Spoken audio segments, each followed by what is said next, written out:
Good afternoon, everybody. My name is Dragos Drakic. I'm the co-host of this event called AI Going Global, Building a Transatlantic Bridge for AI and Tech. I said co-host because I have the honor, the pleasure to do that together with Elizabeth Crossick and RELX, and I really want to thank them again for helping us with this event.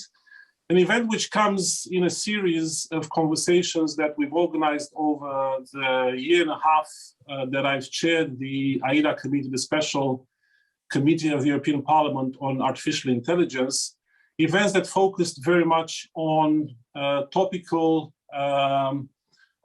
issues for how we regard artificial intelligence, its role in our societies, in our democracies here in Europe, but not only.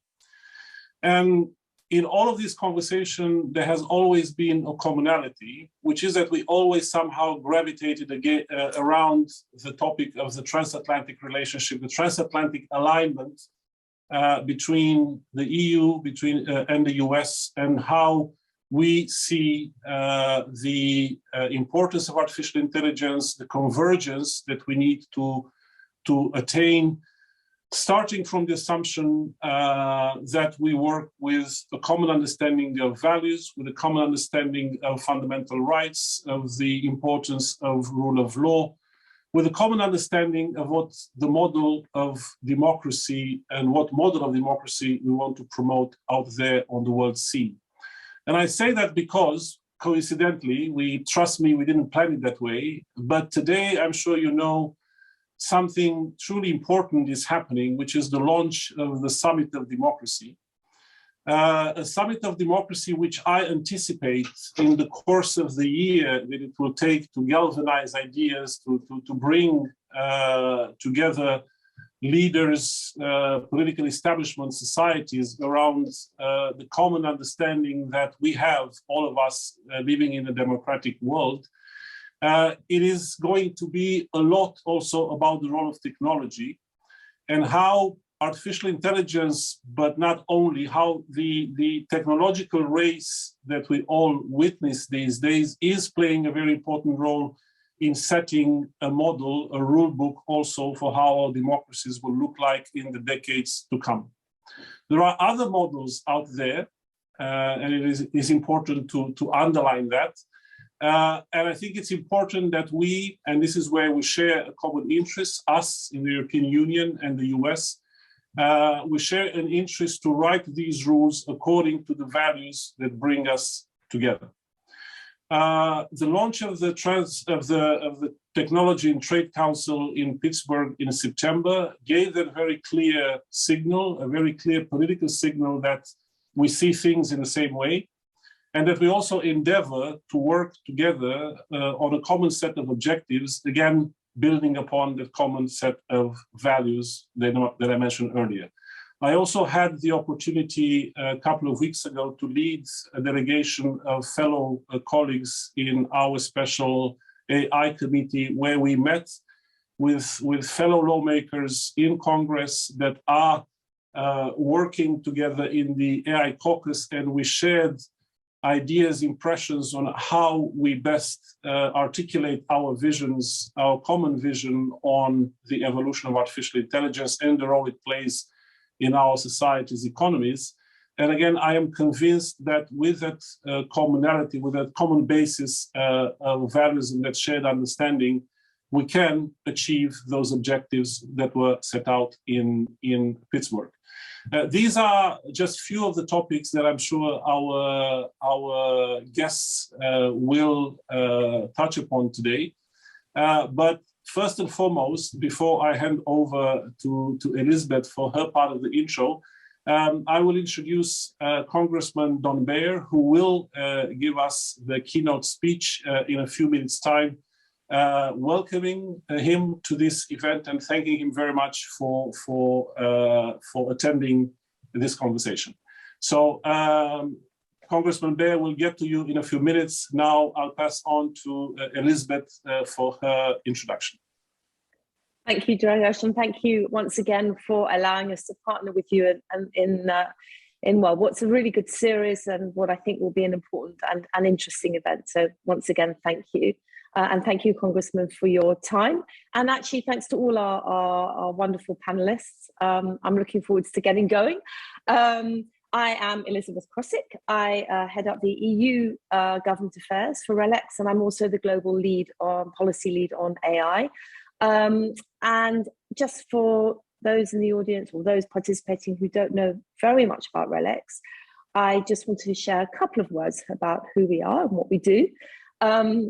Our purpose is to help improve decision-making in sectors in which we operate. There are many sectors that we're involved in, but giving you examples, it includes science, healthcare, energy, financial services. And we do this through a variety of analytical and decision tools. Our technology is behind some of our daily activities. So for example, those of you who have Netflix accounts, if you log on to your Netflix account, it's our fraud detection software that verifies your identity. If you happen to be in a Boeing aircraft, it's our data that's used to analyze the fleet's performance. And it was one of our recommender tools that was used to refocus the mRNA research on COVID-19, which helped to lead to the production of the BioNTech vaccine. So you might not know us by name, but we touch many of the things that we all do and things that we all use and benefit from. And clearly AI is increasingly at the center of what we do in our mission to disseminate trustworthy information, to give insights and knowledge to support evidence-based solutions. So that's a bit about us. As Dragos mentioned, it's a very timely moment for a number of reasons. But obviously, the launch of the EU-US Trade and Technology Council, the TTC, is going to be very important and has generated a lot of interest and raised a lot of questions amongst policymakers and businesses alike. So it's really been focusing us on, how we work together in this very important area. So to help us shed some light on these issues, we also have, alongside the Congressman and the member of the European Parliament, a stellar panel.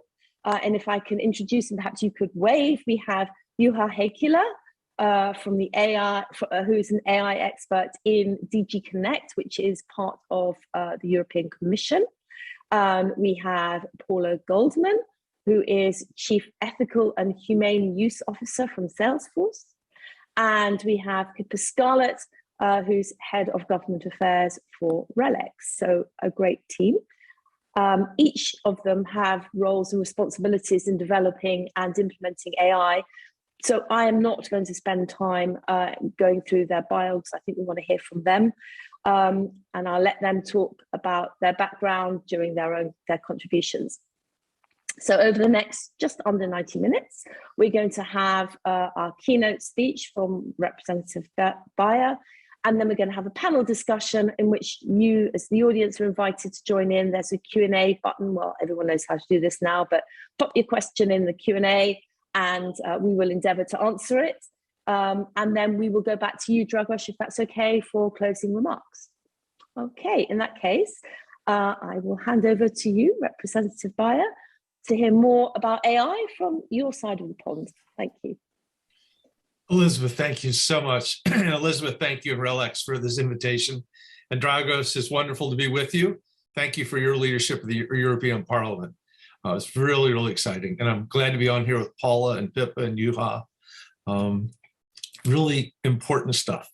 And especially now, after the isolationism of the last administration, I think it's important now more than ever that we work to collaborate on these issues that are going to affect the global economy in the near term and very much in the long term. Reminds me of something that Vint Cerf said 40 years ago, perhaps, where he said we're overestimating the impact of the internet in the short run and dramatically underestimating its impact in the long run.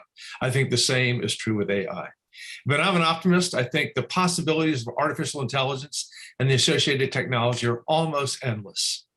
As Elizabeth and Dragos mentioned, I'm part of the Science, Space, and Technology Committee, and also part of the AI caucus in Congress. And so we're constantly learning about new ways in which AI and tech are impacting our ever-changing lives. Automation, medical advances, research and data analysis, even national security advantages. It's a slew of benefits that are going to positively affect our collective futures. This is the next big industrial revolution, as big as the digital revolution, as big as the industrial revolution. I think maybe as big as the wheel. Really, really important. You know, I'm an amateur mathematician and a relentless puzzle solver. So I'm fascinated by the iterative process of machine learning, the brilliant ways to sort and align myriad data sets into meaningful observations and conclusions, and then to make the smartest, most effective possible decisions. We've known for a long time that we receive an explosion of new information every day. But what does it mean? How do we sort out what's important and what's not? But AI, through the powers of our computers and our machine learning algorithms, is the paradigm shift breakthrough. And that's why I'm passionate about ensuring the growth of the United States innovation sector and looking for ways to bolster our research and development into these emerging technologies and assuming real leadership. And the opportunity to partner with Europe and the European Parliament is just really exciting. Yeah, over the last couple of years, both chambers of the US Congress have been working towards robust, comprehensive, and mostly bipartisan innovation packages to try to help us remain competitive. We have big bills right now, the infrastructure bill, the largest in American history, the Build Back Better bill, the largest US investment in human capital, which especially includes scientists, and soon what's right now called the USECA, or the National Science Foundation for the Future bill, which will be a doubling of basic research in the United States. We're trying to prioritize these emerging technologies, including artificial intelligence. And, our primary competitor is China, and they're making real progress on these fronts. And it's critical that we put ourselves on a path for success and leadership in science and innovation. But it's also really important that we get ethical and transparent AI. I'm thrilled that Paula from Salesforce is with us. So as a salesman for much of my adult life, the power of Salesforce to effectively serve your customers has been terrific. But it's got to be ethical, which means guardrails are essential to ensuring that we have collective rights and that we're regulating AI, and not by ourselves, but as part of a coordinated effort with Dragos and our friends in the European Union. As we are all keenly aware, bias can creep into algorithms in many different ways. But the general, most frequent issue is that the training data, the data used to train an algorithm to make decisions, can often contain biases to begin with. Two examples. Amazon used an algorithm in hiring that was based on the previous 10 years of data, and therefore didn't show many women as top candidates, although the algorithm itself was supposed to be gender neutral. Or as my father used to say, GIGO, garbage in, garbage out. Or banks in the US have begun to try to use AI to decide creditworthiness. But if it's based on historical data, they're going to have inherent biases against African Americans because banks have historically, underfunded African Americans, and they've been at the low end of our income scale. Basically, algorithms unintentionally encode our biases in AI and therefore perpetuate discrimination. So we need to have oversight in them, which is often difficult given that they are so-called black box decision makers, and often they're considered trade secrets. Congresswoman Yvette Clarke from New York introduced the first major US bill to fight algorithmic bias. And Miriam Vogel's created an NGO called Equal AI to educate policymakers, businesses, and public on this issue. The same issue of algorithmic bias in AI is part of the problem with facial recognition technology, something I'm particularly concerned about, especially with respect to law enforcement. FRT is increasingly widespread in the US as a surveillance tool and used in policing, but there are no parameters in place on its use, so this type of technology is ripe for abuse. Companies can develop and sell this to police agencies across the country very cheaply. We don't even know how many police departments have purchased it, and we have no reporting requirements. Detroit and Chicago are both known to have procured the technology, and it's on its way to many other cities. Facial recognition technology is not yet 100% accurate, and it's been proven false positives, particularly for darker skinned individuals, and for women, with the worst performances for dark skinned women. There's currently nearly no oversight or accountability into FRT use in local, state, or federal law enforcement agencies or elsewhere. And we should also think about even if it's 100% accurate, do we really want cities' networks of cameras to be able to track our every step? This calls to mind human rights abuses of, say, the Uyghur population in Xinjiang region of China right now. But it also, again, highlights the patchwork approach the United States has taken to develop an AI policy as a whole. And I very much respect and appreciate the European Parliament and Dragos's efforts to develop a comprehensive policy from the start. Recently, California banned facial recognition technology in conjunction with police-worn body cameras. And Axon, who's the largest manufacturer of body cameras, decided not to commercialize the use of FRT. And of course, there's a slew of other state and local regulations on this, in many ways that Congress talks about doing this. And this goes from a complete moratorium on facial recognition technology to proposals like I have that would just address its use on police-worn body cameras. But none of these have seemed to have gone anywhere. And so it's a discussion that's moving on. In the AI front, I've been heartened by recent advances, such as the passage of the National Artificial Intelligence Initiative Act of 2020, and the establishment of the AI Center of Excellence within the federal government. But there's still much more to be done to make sure that the US takes a comprehensive approach that supports innovation and R&D, but also puts in place the guardrails that ensure our fundamental rights are being protected. I stand ready to continue this work at the congressional level, and I look forward to the example that the EU will set with your AI Act. And I was really pleased with the outcome of the inaugural meeting of the USEU Trade and Technology Council in September. I was a huge fan of TTIP, but when the TPP went away and Brexit, TTIP seemed to be much less likely in the short run. But TTC, the USEU Trade and Technology Council, is a great next step. And the working groups that you established on technology standards, supply chains, tech misuse, the threats to human rights, export controls, global trade, that's a huge agenda and a great stage for transatlantic cooperation on all these challenging issues. And I was really pleased to see the commitment to build a partnership on the rebalancing of semiconductors. I've made most of my adult living, not in politics, but as an auto dealer, auto handler in German. And you must know that most of our dealership lots have been empty for the last 6 months because of the chip shortage. And in the Internet of Things, chip shortages will have an incredibly positive or the deleterious impact if they're not there. You know, the new USICA bill, or the U.S. Innovative, or in the House they call it the National Science Foundation for the Future bill, has $52 billion for new U.S. investment in chip production. And this is very likely to become law. On both sides of the Atlantic, we're witnessing the vulnerability we all share in this critical sector of our economy. And my hope is we can build on the success of the TTC to coordinate policy responses to make all this happen. Affirming our shared beliefs in AI systems has to be innovative, it has to be trustworthy. Again, I'm so glad Paul is on to talk about ethics, and it has to respect universal human rights and democratic values. I'm so glad Dragos brought up the point of the first big democracy summit today. This is a great first step in our efforts to cooperate in the development of this emerging technology. China's made significant strides in this field and in other new technologies, and we want to coordinate our efforts to the greatest extent possible to maintain a competitive advantage and ensure that our democratic values proliferate.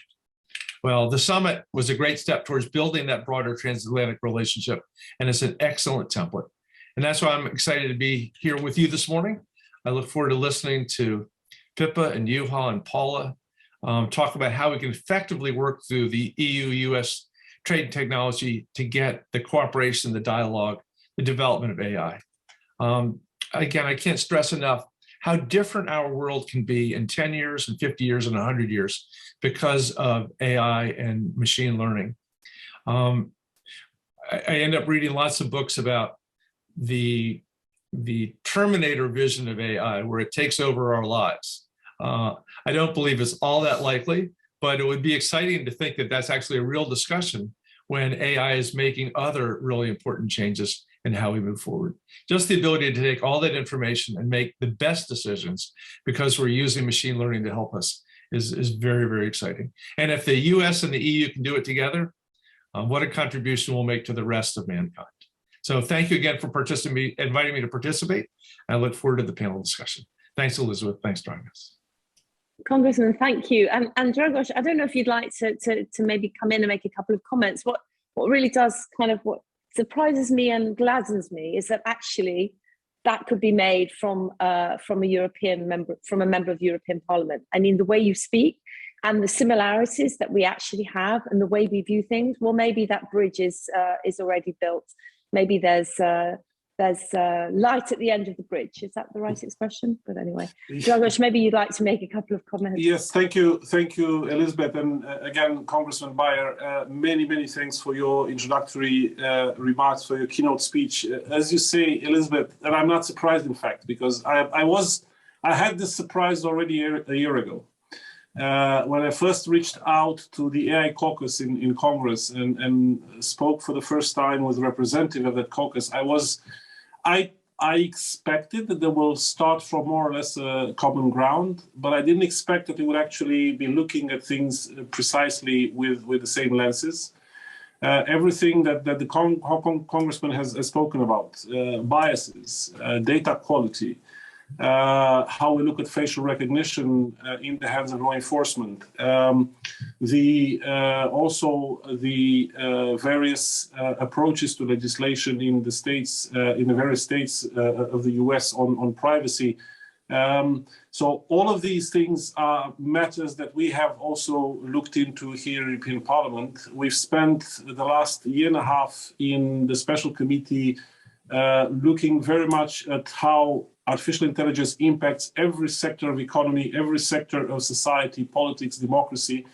And these issues have consistently come across. The issue of bias, the issue of how we actually signpost the evolution of AI so that it stays continuously in line with our values and with our understanding of how technology needs to serve our purpose and the purposes of our societies.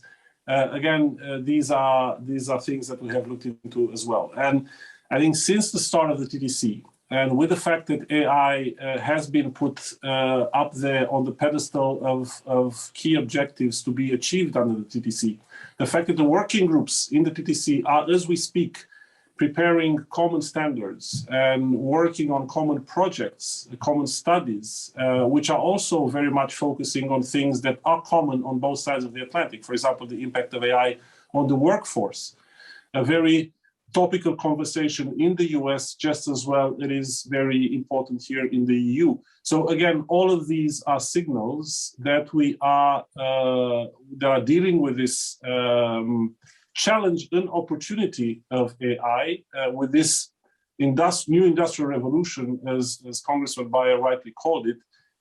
Again, with the same instruments, and even if we'll end up taking a different approach in terms of how we regulate things, simply because we have different cultures in the US, in the EU, we are now preparing to start our negotiations on the AI Act. I am going to be the rapporteur for that act.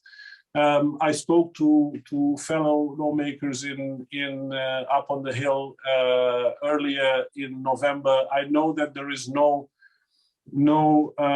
initiative right now matching in terms of complexity what we're doing here in the EU.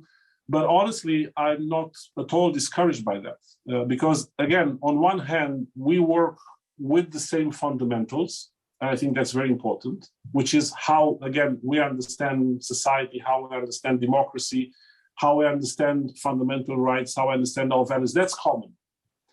And we're building on that. And at the same time, I think also the objectives that we have are also shared. And if we'll end up taking different paths, different avenues to reach those objectives in terms of normative approaches, I think that is fine.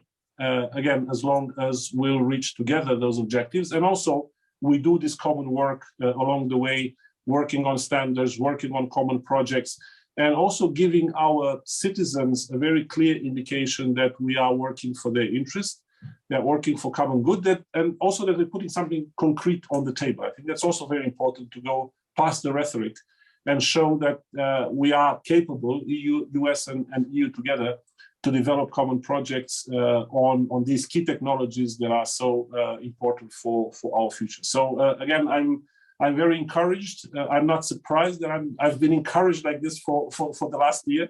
Thank you very much, Congressman Beyer, for your words, and I'm really looking forward to the conversation with the panel. Congressman, do you have any final comments before I move to the panel? I'm just thrilled that Dragos thinks we're on the same page. And my initial thought was, if you've got a comprehensive bill and we don't, maybe we should copy yours and then adapt it as necessary. At least get it in play.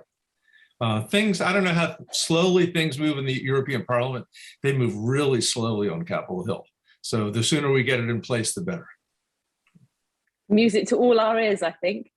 So with that, thank you. I know that you will have to drop off at a certain point, but please stay with us for as much as you can. And with that, I would like to welcome our panelists. If you would all like to take the virtual floor, put your cameras on so everyone can see you again. Wonderful. Welcome. Thank you very much. And I'd like to kick off, if I may, with Juha Heikkilä, who is the advisor for artificial intelligence, DG Connect, from the European Commission. I will ask, in fact, I should just maybe say in advance, I'm going to ask our panelists each 1 or 2 questions. I will then, as I mentioned before, open it up to Q&As, but panelists, please feel free also to intervene with each other's. If you've got comments to make or questions to ask, please feel free to do that. It doesn't all need to come from me, so please do step in as and where you think fit. And with that, Juha, I will ask you maybe the first question, which is if you could share some insights, please, on the Commission's thinking on EU-US collaboration and the alignment on AI policy, having heard what you've just heard now from the 2 parliaments. Thank you. Thank you very much, Elizabeth. Thank you very much for the invitation. I'm really glad and honored to be here representing the European Commission and presenting our views. And I was actually really thrilled by by Congressman Beyer and Tudorache MEP's comments, because I think this really shows that there is something exciting going on. And I would like to then perhaps explain a bit how we approach it in the European Union from the European Commission perspective, because this is where it's the Commission which is talking to the US in the Trade and Technology Council. And this, all of this, in fact, is part and parcel of our overall AI strategy. In our AI strategy, we have taken a comprehensive approach to AI, which addresses AI not just from the technological perspective, but also takes into account non-technological aspects of AI, such as the ethical, legal aspects and also socio-economic aspects. And in our policy documents, most recently in the revised coordinated plan on artificial intelligence, as we call it, which came out in April, together with a proposal for a regulatory framework for AI, the so-called AI Act. So we also reiterate our sort of commitment to be internationally engaged to promote trustworthy AI. So we have efforts both bilaterally and multilaterally to support the establishment of a global level playing field for trustworthy and ethical use of AI. And this builds on, in particular, strong bilateral relations and bilateral cooperation with like-minded partners. And we want to have a broad coalition of like-minded partners in this. And of course, the transatlantic cooperation is key here. Multilaterally, we of course also work in a number of forums like G7, G20, and the Global Partnership on AI, where we are founding members. But this bilateral dimension is very important, and of course, this is where the Trade and Technology Council comes in. And I think to reinforce what has already been said, there is this mutual understanding that artificial intelligence is a technology which can bring really great benefits to our citizens, societies, and economies. But there are risks associated with it if it is not developed and deployed and used, or if it's even misused. So there are concerns and risks, and therefore we have to have a responsible approach to AI. And in these TTC discussions, the starting point is that we both have the intention, the US and the European Union have the intention to develop and implement trustworthy AI. And we are committed to a human-centered approach that strengthens our democratic values and strengthens the respect of universal human rights. And we are committed to working together in a way that ensures that artificial intelligence serves our societies and economies, and that it's used in a way which is consistent with these values and with human rights. So to express it in slightly other words, we want to make sure we are committed to working together to have a responsible stewardship of trustworthy AI, which reflects our values and our commitment to protecting rights of our citizens. And we take it, as was already stated, to more concrete levels.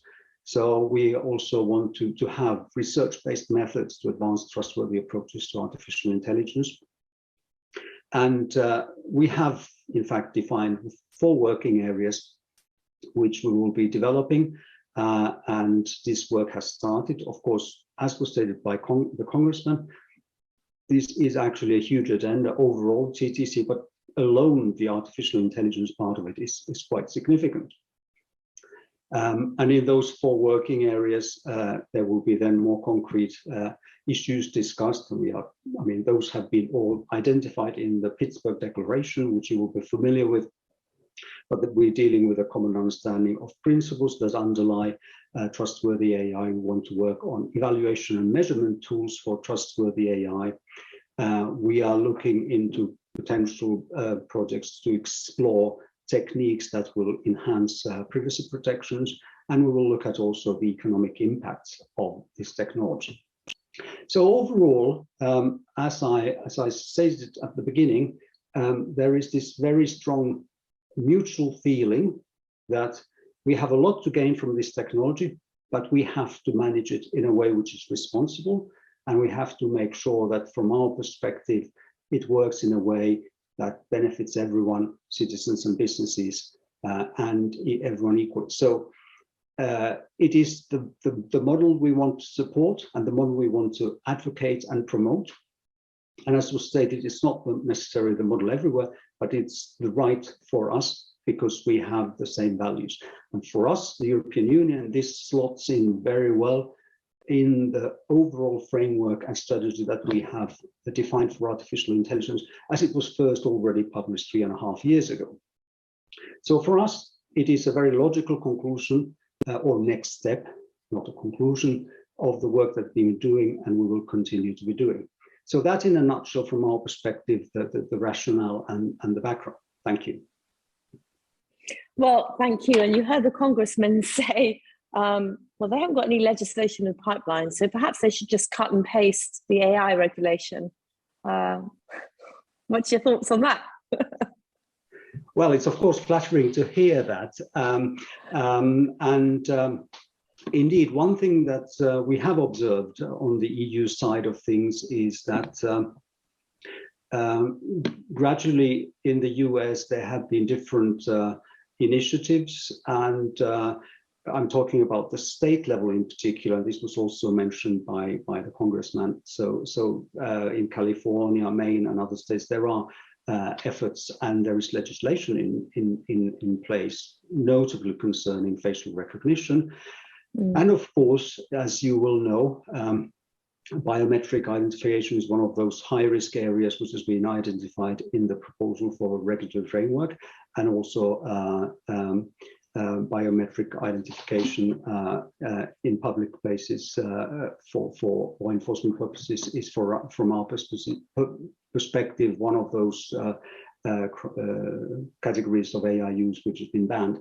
So the proposals that we see in the US at the state level go very much in the direction that we have taken in the European Union. In many ways, of course, that is understandable because the risks are the same. Now, of course, in the TTC discussions, what we have emphasized and what is clear to us, we have our independent and we have our sovereign jurisdictions, and that is respected, and this is a starting point, and this is understood. And we may take different conclusions ultimately, as was already stated as well, but we have the common base that we approach from. Things from. And of course, if then there are elements that are in the AI Act that are similarly useful and applicable in the US, then of course it would be interesting to see whether they end up in US legislation or not. But obviously, in some respects, it's not surprising that some of these things might turn up maybe slightly differently. And the conclusions, as I said, for legislation may be a bit different, but nevertheless, I think that there will ultimately, if the US takes the path of regulating AI, then it would not be surprising to see that some of the measures taken could be similar. Well, I would say there's a comforting level of convergence already. So I think we hope for great things with the TTC, and thank you for all your work that you're doing around this very important subject. And I'm going to bring in Paula now, if I may, with Salesforce. And you are the Chief Ethical and Humane Use Officer. So you have a specific mission when it comes to developing and using AI applications. So perhaps you can tell us a little bit about what is Salesforce and your approach to AI and where this comes from. Thank you. Yeah, thank you. Thanks for having me. I agree. It's been super encouraging to listen to this conversation and just hear the convergence, but also honestly, just to hear the framing, right? I think if you pick up the newspaper, we're like faced with this seemingly dystopian picture of technology, but I think taking a step back, we know that there's just so much wonderful stuff going on in artificial intelligence, and there's risk, and it's important that, as Juha just said, that we manage that risk, and that's really the reason why my role was created at Salesforce, was knowing that technology can be an incredible force for good if we steer it carefully, right? And so for those of you that might not know what Salesforce is, so we're a provider of enterprise software in the cloud. We have customers in pretty much every industry of every size, and really what we aim to do is give them a 360-degree of their customers so they can serve them better. And artificial intelligence plays into many of the solutions. So it could be anything from chatbots to help someone with like a service issue, or it could be artificial intelligence for salespeople to help them focus on the leads that might be most promising, and many, many more use cases. Salesforce was founded in 1999. We started, I think, our first European office in 2000, and we have offices in more than 10 EU countries. And I should also say we're a very values-driven company. Everything that we do is based on our 4 core values of trust, customer success, innovation, and equality, which plays very, very, trust and equality in particular play very much into my work. So I have a pretty unique role. You don't hear my title very often, but it is becoming more common in tech, which is really, really heartening. And basically my office does 3 things. One, we set policy around how customers use our product, and that includes the uses of AI in particular, and we've given a lot of thought to that. I'll get to that in a second.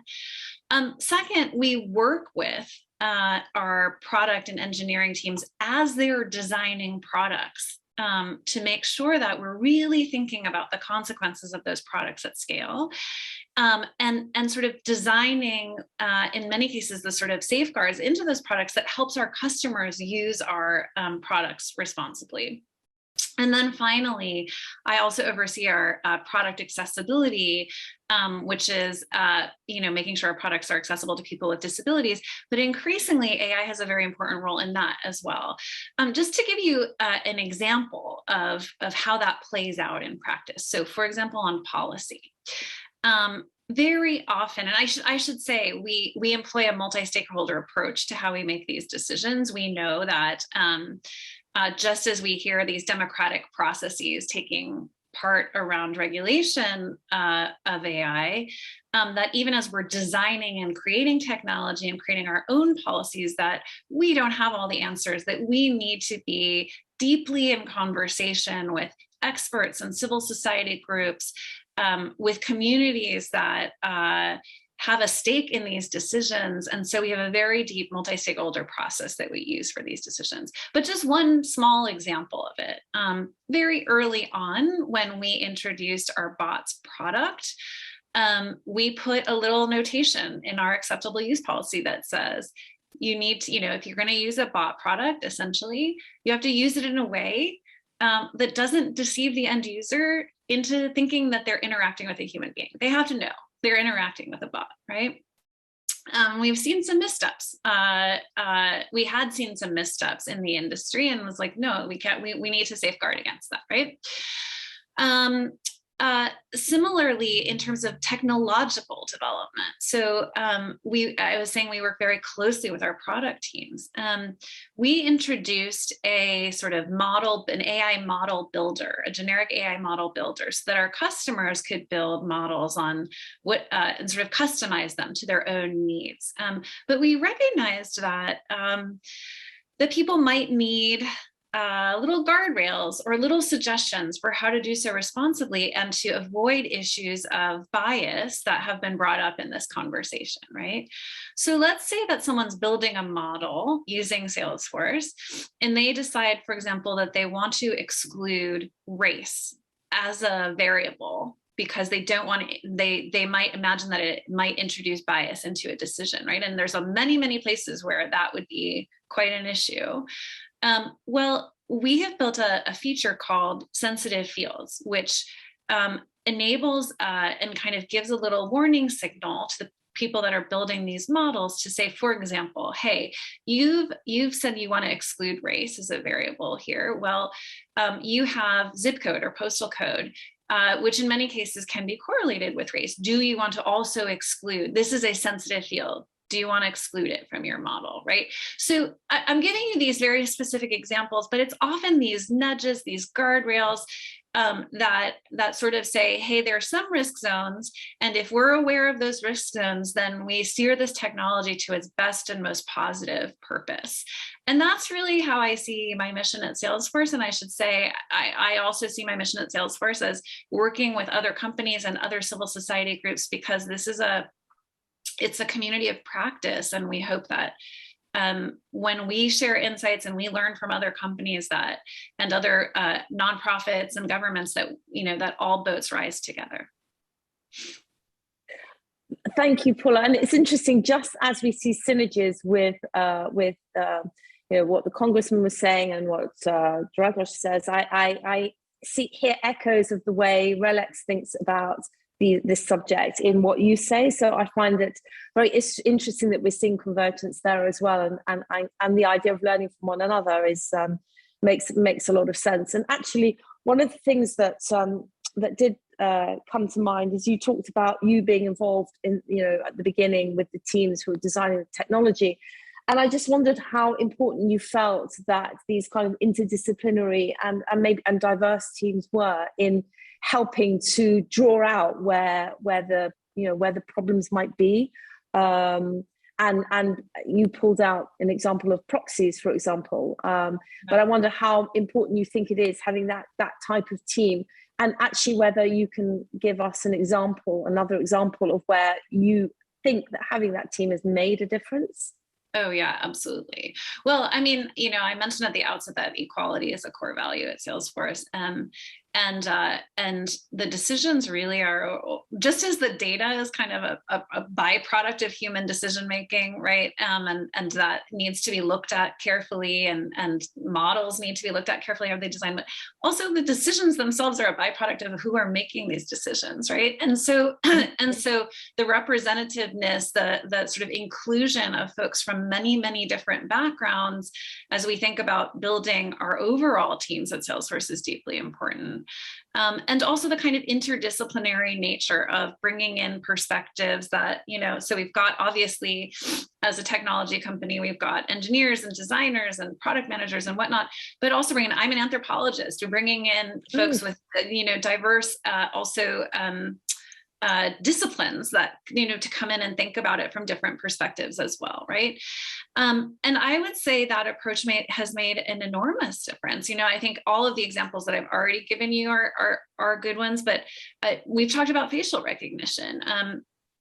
I'll say early on, before we started seeing headlines around facial recognition, this is actually before my time, but there was a debate at Salesforce about the use of our vision models and the question of facial recognition, because we saw the early research there that said facial recognition might not be as accurate for people with darker skin, and understood, and that was pioneering research from people like Timnit Gebru and others at who I think were at MIT at the time, Joy Buolamwini.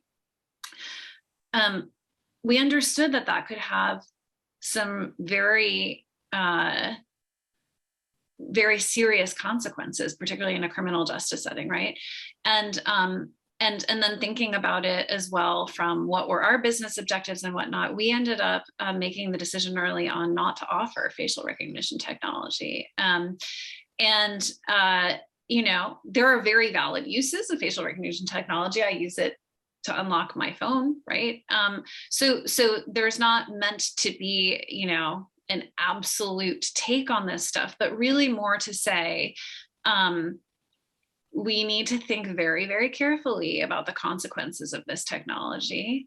We need to have people who may experience those consequences very differently as part of the decision making.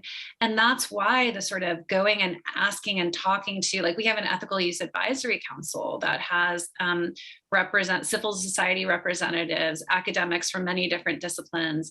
And in many cases, they're asking us to go talk to, they're recommending when we come to them with a dilemma, go talk to this civil society group, go talk to that civil society group.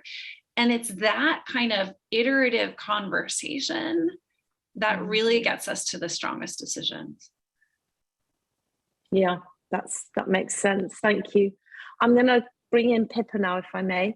So Pippa, as part of RELX, a company that's operating globally, I just wonder what you would like to add to Paula's comments, what you might want to say about RELX's approach to AI, and of course, what you see as the challenges and opportunities for transatlantic collaboration.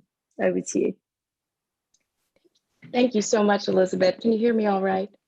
Yes, very well. Yes. Thank you.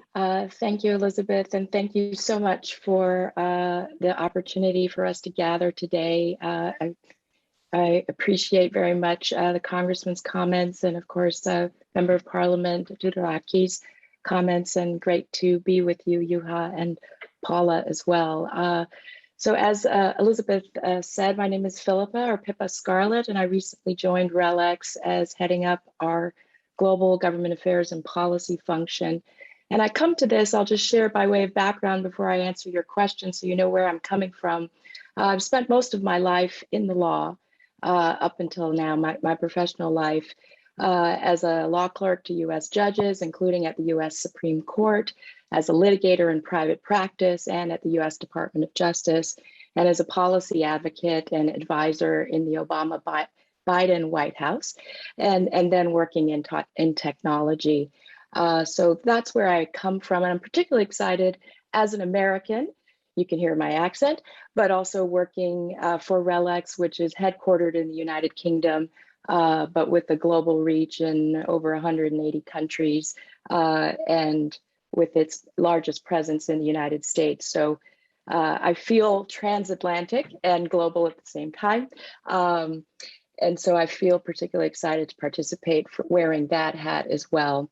You heard a little bit, Elizabeth shared for everyone's benefit, what RELX is and how it might show up in your life. Paula gave some examples of what Salesforce is and how it shows up in one's life. So I'll just give a couple further examples, because I think so important to this conversation is thinking about use cases. And so to help explain why we care about AI, what is RELX? So you heard about it. We're a global provider of information analytics and decision tools. We're in a number of sectors, from the example of identity authentication when you're logged into your Netflix account, or if you're doing banking online, we help banks detect fraud and other illicit activity and throttle that before it happens. If you drive a car, you've probably benefited from our data sets to make sure you get the best insurance policy available in the market. And we help healthcare practitioners, including with augmented and virtual reality in their education if they can't get to the classroom. So there's some of the ways in which we show up. Why do we care about AI? Well, we are both big users of AI and developers of AI. We invest over €1 billion a year and employ over 9,000 technologists in this area.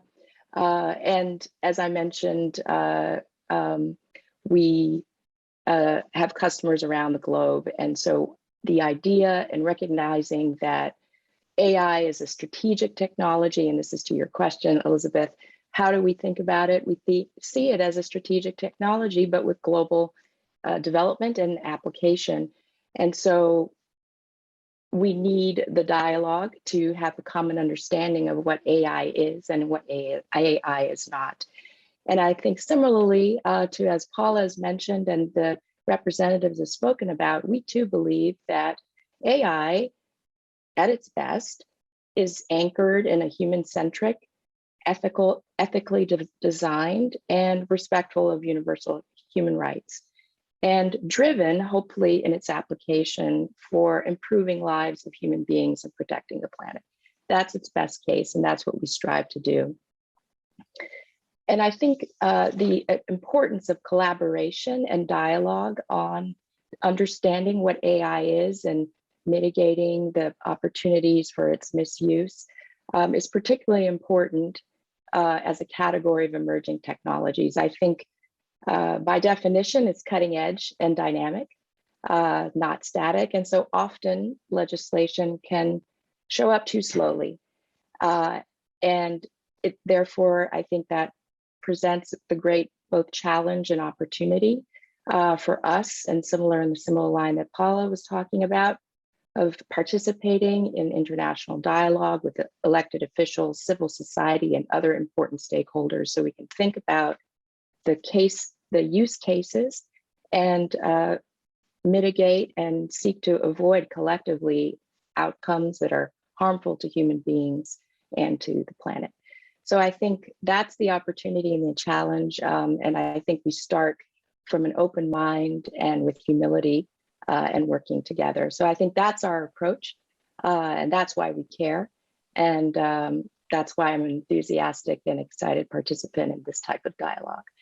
So I hope that answers your initial question.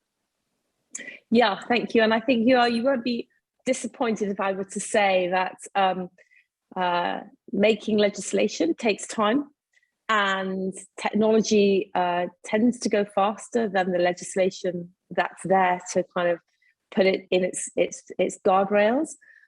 So actually, Pippa, I'd like to maybe ask you a follow-up about what you think the role is of the business sector to help policies catch up with the emerging technologies, which is quite tricky, I would think.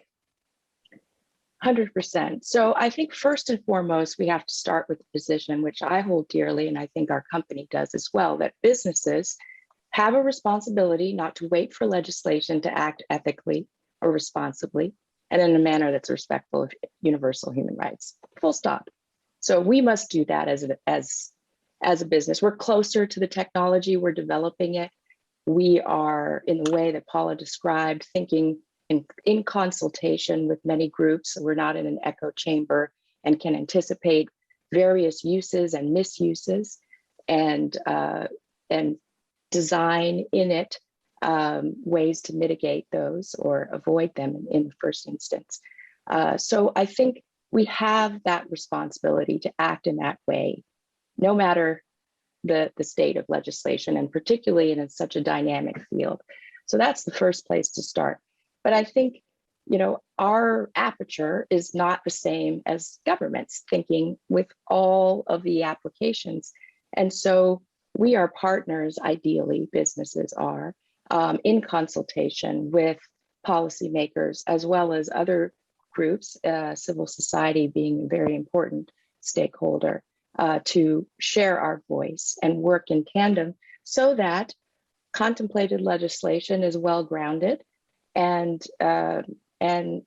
can avoid unintended consequences that might not have been brought to bear if we were all in our silos thinking about this alone as opposed to together. So I think business has to act independent of legislation, and I think responsible businesses do. But I think we must work hand in hand with policymakers and others to fashion policy recommendations that ultimately our elected officials will decide on and under which we must all live. Paula, I'm going to actually bring you in because I'm sure you've got some other observations you want to make to kind of add to Pippa's comments from the perspective of Salesforce. Yeah, I thought that was extremely, extremely helpful, and sort of gratifying that to hear such a similar approach. I'll say that we've really benefited from these sort of communities of practice. Like, for example, we helped seed something at the World Economic Forum where there's a community of practice on both responsible AI and responsible technology. And we have, you know, numbers of both companies and civil society groups come in together to talk about these use cases. But it's also super interesting, like kind of triangulating between Pippa's comments and then thinking about some of the different regulatory approaches and how do we tease out kind of actually like thinking about the approach that's I think rightly focused on harm and risk, but how do we tease out a nuanced understanding of like, well, there's just these super mundane use cases for AI, for example, something to predict like, hey, it might be time for Salesforce to replace my computer because it's 3 years old, right? Versus like the stuff that is actually could make quite a difference in someone's life, right? That's someone that I think the term of art is like a legal like decision, right? And I think that I guess I'm very grateful for conversations like this because I think the more that we come together across organizations and across geographies, the more that we can tease out those distinctions and have a common language to describe these distinctions. And I guess that's my observation, is that like I still think we're in early innings of that sort of community of practice, that common language, that common sort of, okay, as we're developing products, we know we have standards like model cards, to transparency standards for how we put guardrails into it and whatnot. But the more that we can have these conversations, the better. It might be good to start with that we have a common understanding of what AI is and isn't. Yeah.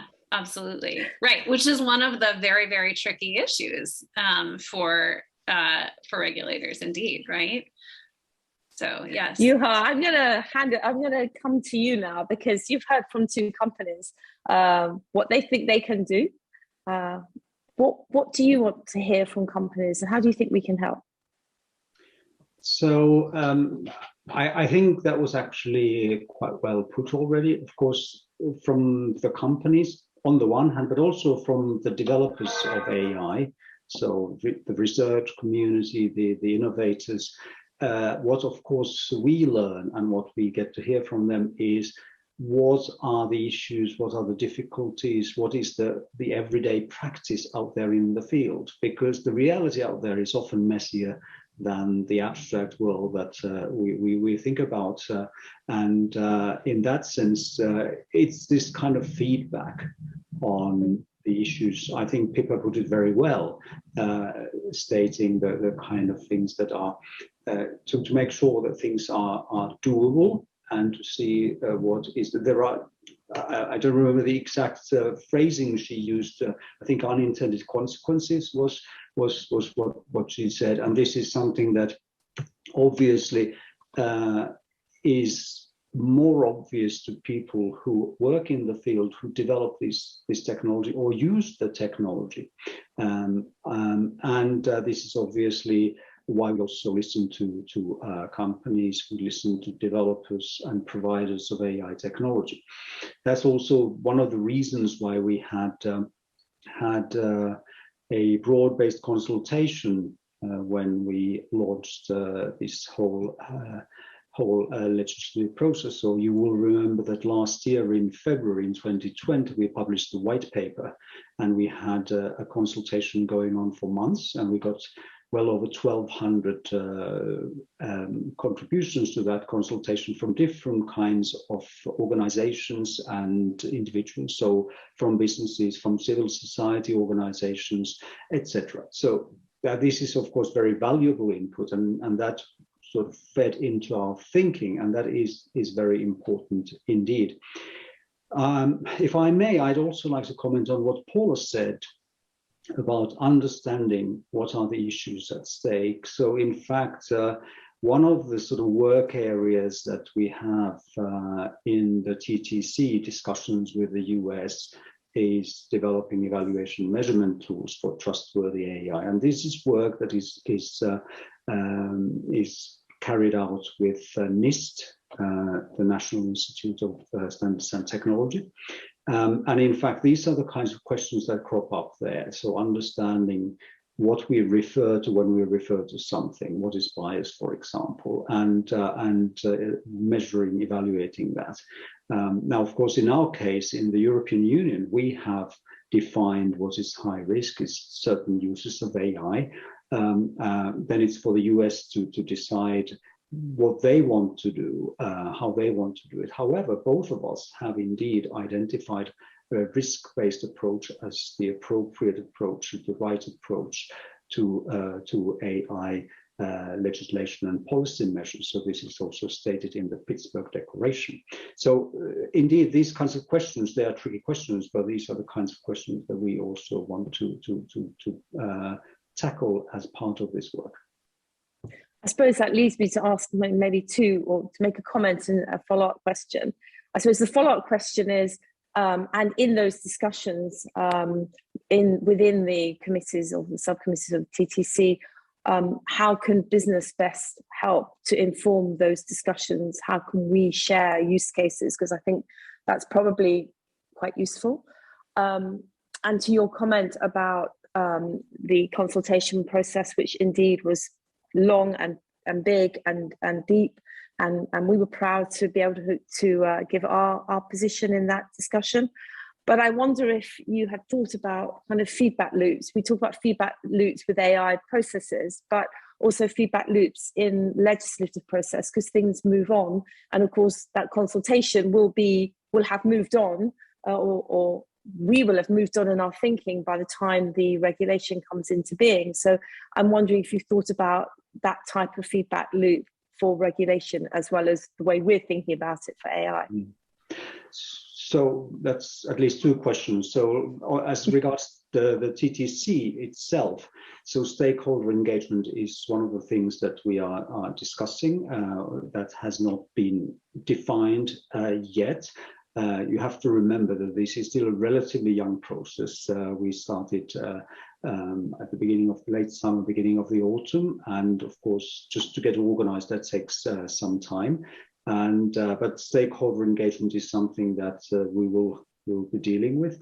We haven't yet defined the forms quite as to how to go about it, but that is planned. Although the discussions as such are government discussions, but indeed we also need input from stakeholders, certainly for some aspects if it gets closer to standardization related aspects, and of course also from our side in the European Union we need to keep our member states informed of this, and the Parliament. So in that sense, this is in the making. As regards then as regards to legislation itself. So in the AI Act, first of all, the definition of high-risk uses of AI, that's not cast in stone.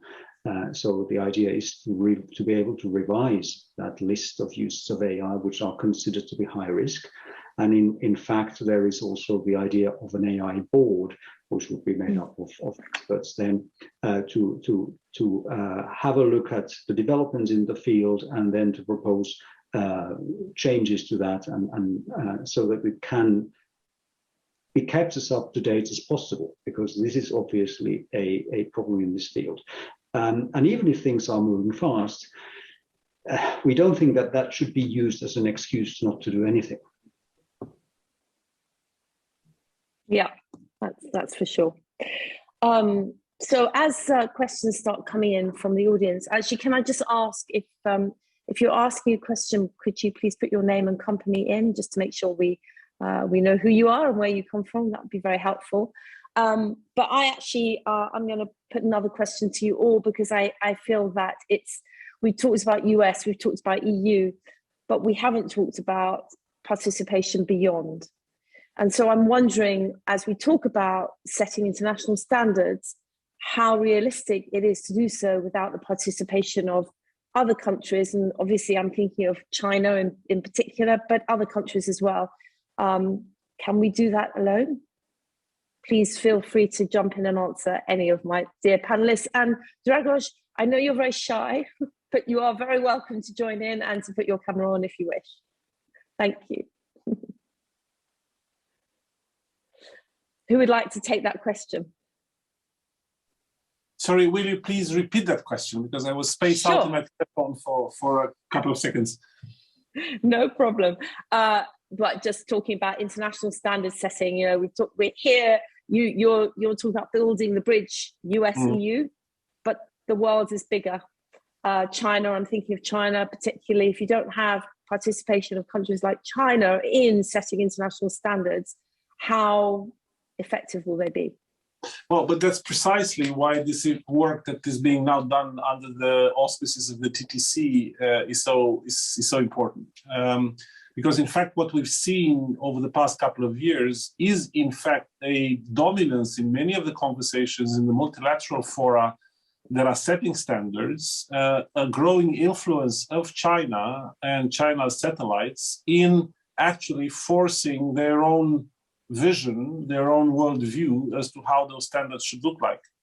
And that was also partly because there wasn't a lot of pre-alignment, a lot of commonality in the approach of these discussions in these standard-setting bodies between the EU and the US. That is why, again, I think what is now supposed to happen under the TTC, particularly in terms of working together on setting standards, is relevant not only for the bilateral forth and back between EU and the US, and making sure that, in fact, through the common definition of standards, we're going to reach that convergence, regulatory convergence that we speak about.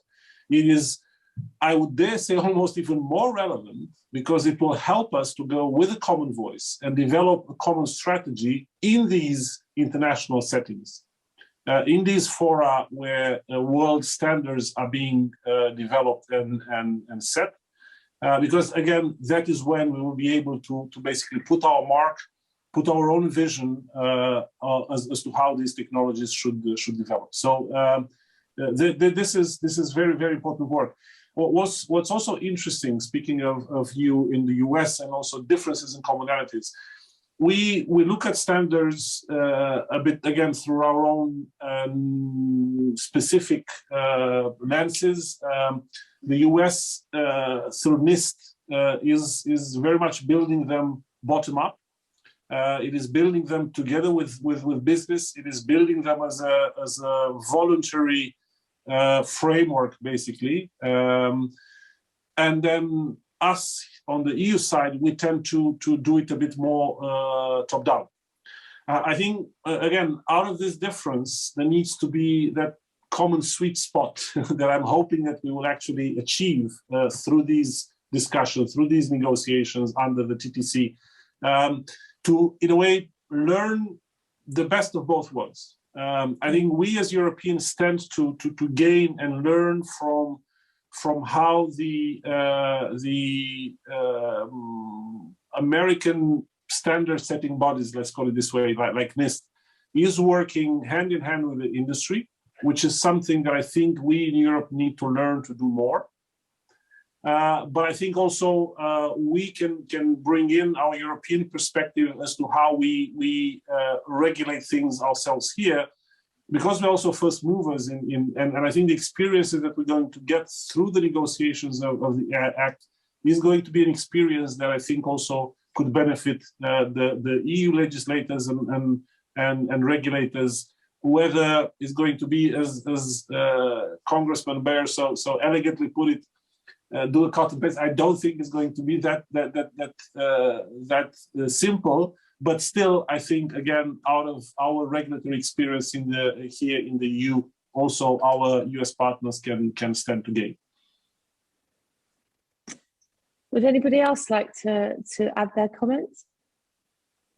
Yes, I would say, I mean, I think your question was a deeply important one. I guess I would say two things, right? You know, we're a global company, you know, we have a footprint on almost every continent, right? And I think this is part of the work that we see, right? So for example, right now in Latin America, we have a tour on ethical use of technology, where in like many countries that we're operating, we're talking to government officials and civil society groups. Similarly, in the World Economic Forum community of practice, and we had great participation, for example, from the government of Singapore that has a very robust framework around AI, and Australia is doing a lot of work. And so many countries are deeply important. But I want to underline what Dragos was saying, which is that you know, if you like taking a step back, you know, this is not the first time we've had to, as a society, create guardrails for a new technology, right? Like I think about the introduction of commercial automobiles and the evolution of seat belts and safety rules of the road, or I mean, you could go through many examples of that. And I think in the beginning, there is, you can't underestimate the importance of when things are unclear, when there isn't a set of standards or even a common language to describe the distinctions between what is risk and what is not, what is good practice in bias mitigation and what is poor practice. The a sort of convergence around that common language, common norms is so important. And that's why I think this transatlantic cooperation is a lighthouse, because it is something that can really set a standard. And it is deeply important as we're having these conversations cross-Atlantic that we're not forgetting, we're bringing in all of these additional perspectives as well. But I think this is a massive opportunity for leadership that could really set the tone for how AI evolves. And so I think these things coexist very nicely. If I may, I just add to that, of course, international standardization organizations have an important role to play here, and it is for a very good reason as well. And in that sense, I think they need to be involved. And of course, I mean, we are talking about things in the TTC context, which is not directly drafting standards as such, but it is preparing the ground, it is working towards things, and depending on the topic, depending on the working group and the issues involved, they are actually a very broad range of issues that we're talking about. But certainly as regards then the involvement and other parts, I think the essential things have been stated, and I think that it is also the view of people who work in standardization. I just happened to be listening to a conversation yesterday where people who work in standardization or are close to standardization, they also emphasize the role of international, broad-based international standardization and the role of international standardization organizations. Yeah, no, thank you. Can I add to that? Yes, and I would just think it's embedded in what everyone has said so far, but I think it bears emphasis that the participants in the discussion, not only ideally is it from many sectors, but I think many backgrounds as well. I, as a Black woman in America, will think about facial recognition technology in a different way, because I'm wondering how my face will show up in that technology. And so we need a diverse set of experiences around the table in these conversations, because we bring different questions. And that's, again, to help think about the unintended consequences, the potential misuses, so that we can throttle and combat and avoid those in the first instance as we work on the rules of the road and the guardrails that we've spoken about. Yeah. So thank you. And just kind of bringing this conversation back to the TTC, which is where, a lot of these discussions are being had. I'm just thinking, given that that's kind of administration to administration, and obviously we've given as business our views about the role of business in these discussions, I want to ask you, Dragos, given there's also clearly great interest by the European Parliament and, as we've heard from Congress, to play a more active role, I'm wondering what role you see in the TTC process for elected representatives. Well, that's a great question, Elizabeth, at least, of course, from our point of view, a very great and relevant question, because we've been kind of pushing from European Parliament since, in fact, the first idea of the TTC came up in December of last year. We've been pushing for a parliamentary dimension of this conversation, understanding that, of course, it's very important administration to administration, through also the involvement of stakeholders around that, to develop the fundamentals of what will be the product of TTC. But at the same time, having a parliamentary scrutiny, having also some sort of political guidance from the legislators on both sides would be equally important. At first, we've done that. We've tried to do it through this reaching out between the Special Committee on Artificial Intelligence on our side and the AI caucus in the US Congress on the other side. We've had several online interactions, and then we planned for an actual physical meeting, which eventually, because of COVID, was pushed all the way to early November.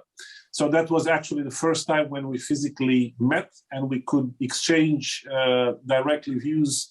And as I was saying in the intro, to no surprise, we actually very quickly found middle ground. But I think we, at least on our side, we want to move even further than that. And we want to have a very structural framework in which such parliamentary work would actually develop.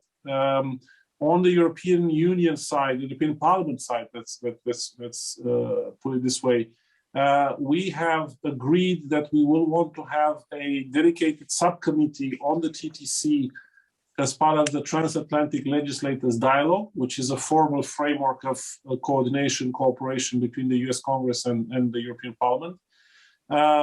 We've made that decision in the plenary in October. As far as I know, there was a letter that was supposed to leave from the office of the European Parliament President to Mrs. Pelosi, inviting also the US Congress to consider setting up a similar structure mirroring, in a way, what we're doing here in Parliament, so that afterwards we can, again, reach out and establish this sort of formal interaction between legislators. I think it's important. And honestly, in the conversations in Washington, when I mentioned that, well, first it came as a surprise for the representatives in Congress hadn't thought of building something like that, but they were very interested. What was even more interesting was the reaction from other stakeholders out there, from the businesses, from the think tanks, because we've actually had a lot of side meetings when we were there. And many of them said that it would be a good thing to have. And in fact, this sort of framework where legislators would keep pace with the evolution of the discussions and negotiations between the administrations is something that actually would be useful. So that's where we are, and hopefully soon we'll also have a concrete framework to work with. And I'm quite sure that Congressman Beyer shares your view on that. And so, dear panelists, we're moving towards the end of the session, and my headphones are just about to run out. So I hope that they will stay working till the end. I have, if I may, chair's prerogative, I'd like to ask you each one quick question and then if you could answer in 1 or 2 sentences, that would be great. And then Dragos, after we've heard from Paula, Pippa and Juha, I will hand back to you, if I may, for you to close us off. Thank you. So my first question, Paula, what do you think regulators in this space should keep in mind? What would your message be to regulators in 1 or 2 sentences max, please? Yeah, I think there's a couple of distinctions that I would just really ask people to keep in mind as they're regulating, and I'll just list them. One is that the evolution of the distinction between what's harmful, a potentially harmful use or risky use, and what is mundane is evolving over time. That AI is customizable. So keep in mind the distinction between the maker of the AI and the user who can use it for other purposes than what's intended, and where that responsibility lies. And then finally, that privacy, as we're keeping in mind privacy law, that there are special cases of the need to use personal data to actually mitigate bias. And so we need to think about that interaction. That's what I would say. Yeah, thank you. Pippa, as we have many politicians and staff who are listening in today, what would your message be to inspire them in taking forward some of these issues that we've discussed? Thank you, Elizabeth. I would say it's exciting that that both the EU and the United States are eager to be world leaders in AI, and I think we've seen that shared ambition does not prevent collaboration and a collaborative approach. I guess I would just say, as part of the business community, but someone who's also been in government and also in law enforcement, I think the multi-inputs is important so that we can think about mitigating, as I said, unintended consequences in this dynamic space.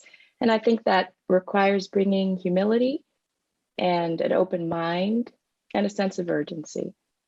So the business community stands ready to partner and help work with regulators towards that end. And so Juha, to you finally, then you've heard from our business panelists, you've heard from our politicians. What would your takeaways be from having heard these discussions today that kind of inspire you or make you think? Well, I think really one thing that stands out from all these comments that we made today is that there seems to be a strong understanding of the shared base that we work from. So we do share the values, we do share also the goals. We want to have trustworthy AI in place which works for everyone, which works for our businesses and for our societies. And this is already quite a lot, in fact. And I think that this has also been confirmed by the exchanges that I've had with the US counterparts in the TTC. So we see that there is this broad-based agreement, and that will help us move forward. And that broad-based agreement comes not just from these 2 administrations, but it comes also from the private sector and the political side. And I think this is quite remarkable. It's if you think of it a bit in the sort of longer term perspective, it's not unexpected. But now we seem to be using that as a strength that then help us carry forward and our work forward. Well, thank you. And with that, I think it's been a fascinating discussion. I feel quite privileged to have been part of it. So thank you to you from me. Dragos, I'm going to hand over to you for the last words. Thank you. Thank you very much, Elizabeth, for helping with the moderation, helping us with the organization of the event. And of course, many thanks to Paula, to Pippa, and to Juha for their valuable contributions. And I don't know whether Congressman Beyer is still with us, if he listens. And again, I want to thank him for his keynote speech, and also again for bringing this vision that is so closer to ours, and of course encourages us to move further. What have I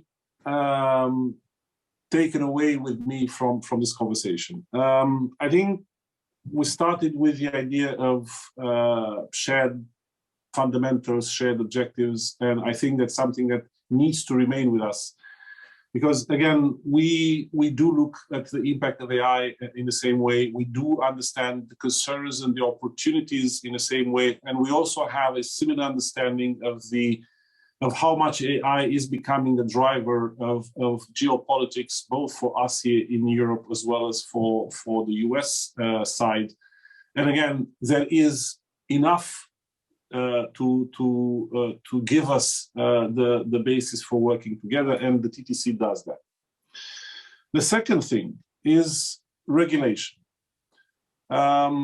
We Europeans are already on our way preparing legislation. We'll start negotiations soon. And again, for us, having the input that we've learned and heard today from Paula, from Pippa, from businesses in general, as to what actually we need to be mindful of while we are embarking on this, I think, fascinating journey of writing the first rule book of the world on AI in such a detail. Well, this input, this contribution is key. And I think more than ever, speaking of what I was saying earlier about our, here in Europe, our habit of talking to the business or not, I think more than ever we need to listen, and we need to understand what actually goes on out there in the real world of developing artificial intelligence and using artificial intelligence. And things like the ones we've heard from Paula and Pippa about the evolution of the technology, about the customization, about the link between what the developer is doing and what the user is doing further with that piece of algorithm that the developer has put together. The dividing line and responsibility of liability between one and the other. So all of these things, the use of personal data that is actually sometimes needed in order to eliminate bias, and so on and so forth. So all of these things that us as legislators, and now I put my hat as the rapporteur for this text that will be working in the coming months and probably years in wrapping up this negotiation.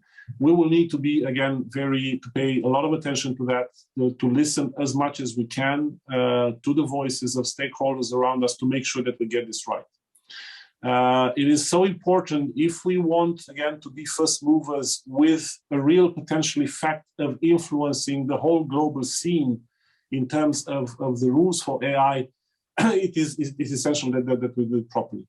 Another element that I heard also as part of today's conversation is the ability for this legislation to keep up with time, to keep up with the very fast pace in which this technology will continue to evolve. It has been evolving up to now. It will continue to do so, probably even faster. The more advanced it gets, I think also the leaps will become greater and greater. And therefore, I think one of the key things that we need to be mindful of now in the way we set up regulation is how we make sure that it stays adaptable. I think the European Commission has already planted the seeds for that in the way it has moved quite important elements of the text in annexes. The definition is in the annex. The definition of the use cases and the list of use cases for high risk is in the annex. And it's not by coincidence, or it's not an afterthought. It's actually meant to allow for adaptability over time. There is a sharper, quicker, easier procedure that we have here at the EU level, which is called comitology, which is actually meant to be applied and used in order to keep up with the evolution of technology. If we need to add another use case in Annex 3, or if we'll decide that it is opportune to remove or to change, to adapt one of those definitions of the use cases, then we will be able to do that for comitology. So again, that's, I think, a very important piece in the logic of our regulation to allow it to be adaptable in time. And last but not least, we need to think laterally beyond the regulation of AI. We need to think of the impact of AI. Once we regulate it, it has an impact on education, it has an impact on workforce, it has an impact on pretty much everything we do. And we need to then think of the whole puzzle of policies and maybe even legislation that we need to put in place in order to really ensure that this technology and the whole transformation that it brings is something that remains understandable to our constituencies, to the citizens, and not only understandable, it's something that they embrace, they support, and they don't stay behind. Because if we leave parts of our societies behind in this transformation, then the whole support, the whole uptake, the whole human centricity that we say is the fundamental of how we approach the regulation of AI is lost. And one last element, and I'll finish. The one thing that also I retain in the conversations, particularly in the White House with the Office of Science and Technology Policy, which I found to be something that we also need to connect what is being done on the US side and what is being done on our side, is what is behind the National AI Research Resource, which is something where the federal government is trying to create networks for basically testing, so creating test beds, creating pooling computing power, and also pooling data sets across federal institutions, but also involving the private sector in order to create the basis for research in AI. And I think that's something that, again, we here in the EU are doing something, we're doing something similar, a bit with a different take in the way we encourage and we fund hubs, that also encourage specialization of some of these hubs, how we also fund projects between different research institutes and businesses. But again, if we are to also fully exploit the benefits of AI, we need to also learn from each other across the Atlantic. This is the theme of today's conversation. We need to learn from each other also on how we pool these resources together, private sector, public sector, how we allow for test beds to be created and put them at the disposal of those either from the private or from the public sector that are researching, that are innovating in this area, to use those test beds, to use that computing power to basically produce the results, the products that they need. I think if we do all that, and if we do all that in true convergence, the US and the EU side, again, then we are going to model this transformation powered up by artificial intelligence. We are going to model it according to, again, values that we believe in, that are so fundamental for our democracies. And I think that's a model that is going to be taken up by all those other like-minded democracies around the world who actually, I think, need these signals, need this leadership. So again, many thanks to all. Many thanks to you, Elizabeth, to RELX. Many thanks to our panelists. Many thanks to Congressman Beyer, and many thanks to our audience who has been patient with us for these 90 minutes, and looking forward to seeing you at the future event. All the best. Thank you. Bye. Thank you. Goodbye. Thank you. Thanks so much.